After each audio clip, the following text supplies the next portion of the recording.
Hello guys, welcome back to 5th grade math. Today we are going to be focusing on prime and composite numbers with a little hint of factors in there. Continuing our unit on fractions. This is just the beginning, things that we need to make sure we understand before we delve into those fraction operations. So today our essential question: what are prime and composite numbers, and how does knowing about factors help me decide if a number is prime or composite? So today I can determine if a number is prime or composite by using factors and factor pairs. So let's go ahead and get started. Let's start with the definitions of prime and composite numbers. Okay, so a number is composite if it has one itself and other numbers as factors. So a whole number that can be divided evenly by numbers other than one and itself, right? So that means it has one itself and other whole numbers as factors. Here's the example. Let's look at the number 9. If I want to find all the factors of the number 9, remember I said we start in the basement, which is number 1. Always start with 1 and itself. So 1 times 9. And then we go down the line. Can I divide 9 by 2? No, it's odd. So then 9, the next number would be 3. So 3 times 3 is 9. So my factors are 1, 3, and 9. Remember that 3 and 3 is a stopping point because they are the same number, so we stop there. So then my factors are 1, 3, and 9. I can list them. Those are my factors. So the number 9 has 1 itself and other whole numbers as factors. Now let's look at the number 7. A prime number only has 2 factors, 1 and itself. The definition: a prime number can be divided evenly only by 1 or itself, and it must be a whole number greater than 1. So when we're talking about prime numbers, they have to be whole numbers greater than 1 in order to be called prime numbers. So let's look at the number 7 here. So the number 7, there's only one way I can multiply to get the number 7. 1 and itself, 1 times 7. So then the factors of 7 are 1 and 7, 1 and itself. Okay? And we've practiced this a lot in class. Nothing like, it's not new, just a little review there. Okay? So let's talk about factors. So what are all the factors then of the number 12? Well, I start in the basement, 1 and itself, 1 times 12. Can I multiply anything times 2 to get 12? Yes, I can. 2 times 6. Can I multiply 3 times anything to get 12? Yeah, 3 times 4. Well, I have 2 consecutive numbers, so this is a turnaround fact. I could continue, but my next number would be 4, and 4 times 3, I already have that. So then the factors of 12 are 1, 2, 3, 4, 6, and 12. So let's look at the number 13. We start in the basement with 1 times itself, 1 and 13.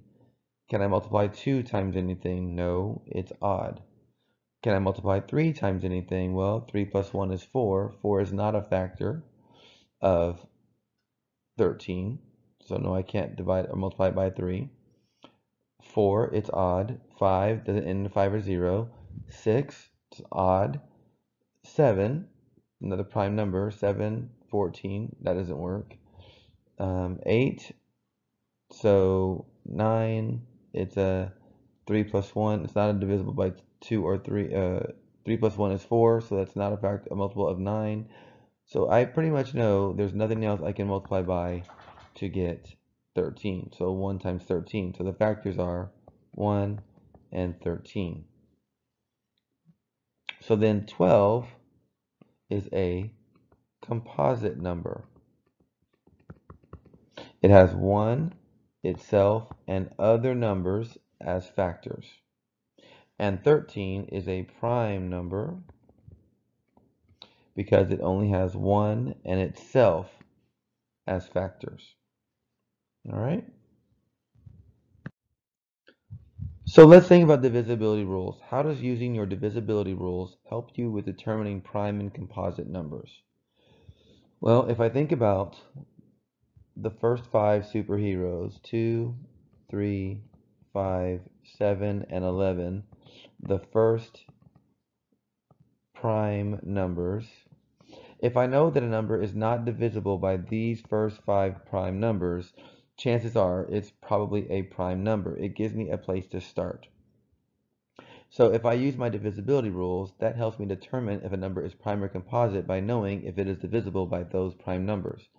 For example, 51 is composite because 5 plus 1 equals 6, and 6 is a multiple of 3. 87, 8 plus 7 is 15, and 15 is a multiple of 3. 2,451, 2 plus 4 is 6, 5 plus 1 is 6, 6 plus 6 equals 12. 12 is a multiple of 3. So it sounds like 3 is going to be my key number here to deciding if a number is prime or composite. That gives me a start. If I know that a number is divisible by 3, then the number cannot be prime. It has to be a composite number. So if a number is divisible by any of these first 5 prime numbers, the number is automatically composite because it has other factors. Okay? So let's try this. Let's start with this first number here, 11. Is the number 11 prime or composite? Well, it's odd, so it's not divisible by 2. 1 plus 1 is 2. 2 is not a factor of 3, so it's not divisible by 3. It's odd, not divisible by 4. It doesn't end in a 5 or a 0, so it's not divisible by 5. 6, it's odd, not divisible by 6. 7, if I count by 7, 7, 14. It's not a multiple of 14 of 7, so it's not divisible by 7. And then 11, the next prime number, so 11 is a prime number. And I've said this before, but it's always good to list your first 5 prime numbers. That gives me a perfect place to start. 42, it's even. And what do we know about all even numbers? All even numbers are prime or composite except the number 2. So 42 is composite. 73. Let's start. Is it divisible by 2? It's odd, so it's not divisible by 2, 4, or 6, or 10. 3. 7 plus 3 is 10. 10 is not a multiple of 3, so it's not divisible by 3. 5. I cannot divide it by 5. It does not end in a 5 or a 0. 7. If I count by 7, 7 times 7 is, 7 times 11 is 77. 7 times 10 is 70, so it's not divisible by 7. And 11, 7 times 11 is 77, so it's not a composite number. It is a prime number. 39, it's not divisible by 2 because it's odd, but 9 plus 3, or both of these numbers, are factors or multiples of 3. 3 is a multiple of 3, and 9 is a multiple of 3, so this whole number is a multiple of 3. So then it must be a composite number. 87. It's not even. I can't divide it by 2.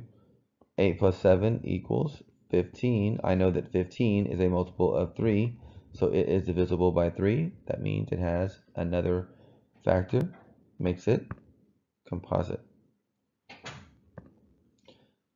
105. Well, I automatically look at here. It ends with a 5 or 0. So what do I know about a number that ends in a 5 or 0? It is a multiple of 5 or divisible by 5.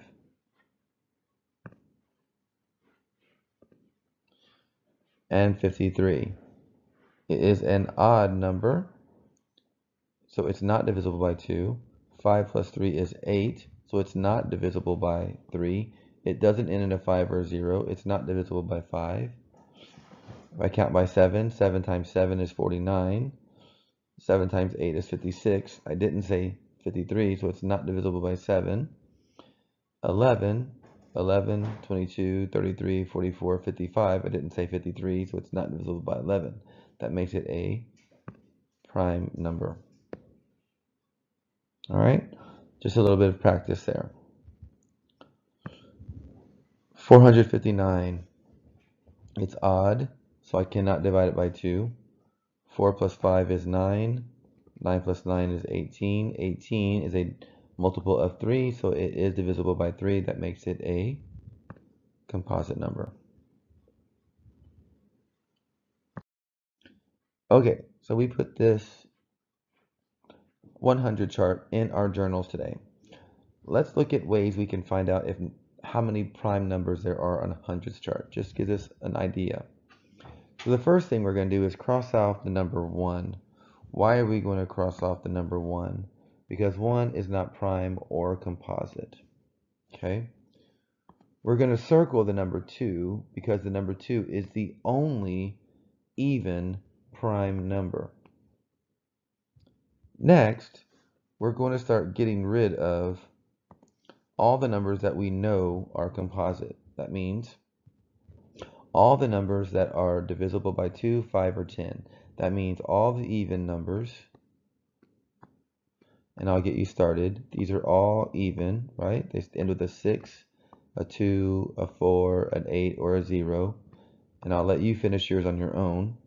We can get rid of all the numbers that end in 5 because they're divisible by 5. We can get rid of all the numbers divisible that have end with a 0. They are all divisible by 10. Right?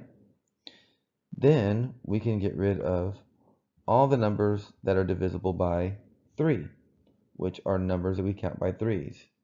So 6, we already know, 9, 12, 15, 18, 21, 22, 23, 24, 25, 26, 27, 28, 29, 30, 31, 32, 33, if I count by 3s, right? So you can keep on going. And then when you're done with all that, you can go back and look at what is left and decide what else could be a composite number, and what's not crossed out will be a prime numbers. And remember, what I always do, I know that 3, 5, 7, and 11 are all going to be prime numbers. Let me put that 5 on accident there. Okay? So when you're ready and you have it all yours colored in, you can go to the next slide. You can pause it, go to the next slide, and just get the answer key to see how close you were on deciding what numbers are left that are prime, and then what numbers are composite. All right? So pause it. When you're ready to go on, go ahead and go on. Good luck, guys. See you in class.